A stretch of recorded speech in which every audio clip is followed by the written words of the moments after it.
China is undergoing a massive urbanization, and many buildings and roads and bridges and general infrastructure is being constructed, and basically that's using cement, steel, and other of these heavy energy-intensive commodities.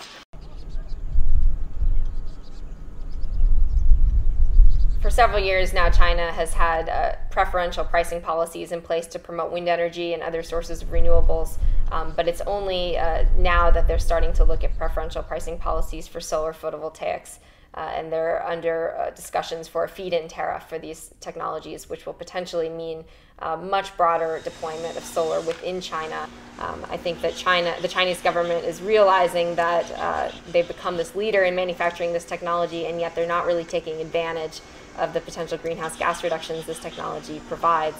I have no doubt that in 10 years from now, China will be a world leader in global renewable energy technology, and not just within their own borders, but you'll see Chinese renewable energy technology being used around the world.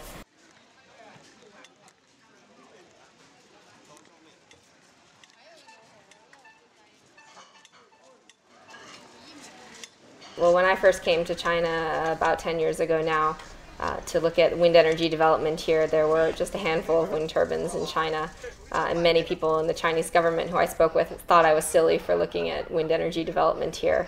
They said this was a technology that was reserved for the wealthier countries, and not something that China was serious about or was going to be serious about anytime soon. Here we are about 10 years later, and China is looking to be the largest wind power market in the world by the end of this year. In the wind energy industry, just 5 years ago, there was really only one Chinese wind turbine manufacturer. Today, we see about 80 wind turbine manufacturers in the Chinese marketplace, and the large-scale wind projects and solar projects that we're seeing crop up around China are not just geared at deployment of these technologies, they're actually geared at setting up large industrial bases around these technologies. So for example, the large wind energy projects that are being built up in northern and western China are accompanied by local manufacturing in those regions.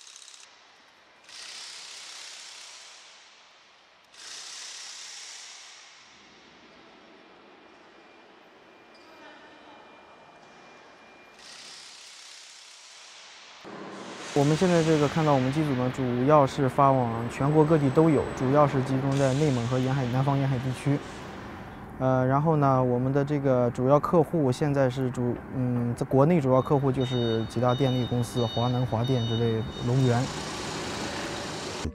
The deserts around Zhouchuan city are now a key asset.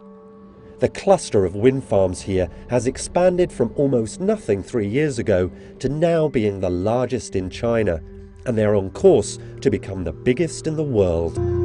The capacity of Zhouchuan's mills is now 6 gigawatts, roughly equivalent to the entire wind energy capacity of the UK. And the plan in the future is to more than triple that by 2015.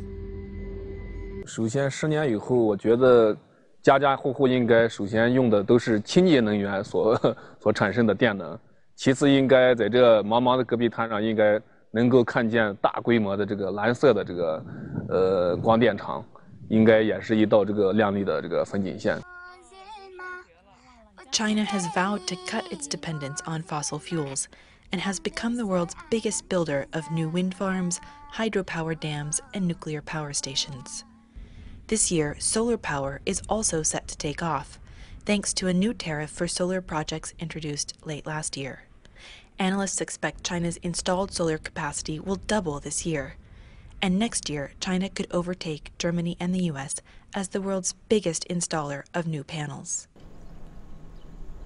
If you look at installation side of the solar value chain, actually 60 to 70% of all solar jobs are in the system design and installation.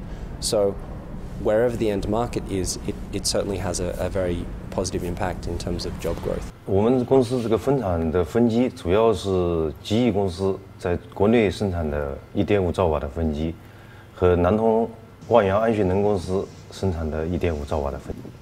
我认为主要有2点，第一个就是这个我们发的电。这个政府是全额收购，而且是优先收购，就是给一个固定的电价，给一个固定的电价，能保持我们这个公司或者企业能有一个一定的盈利水平。China is determined to dominate the global renewable sector. It's motivated by economic, strategic and environmental reasons.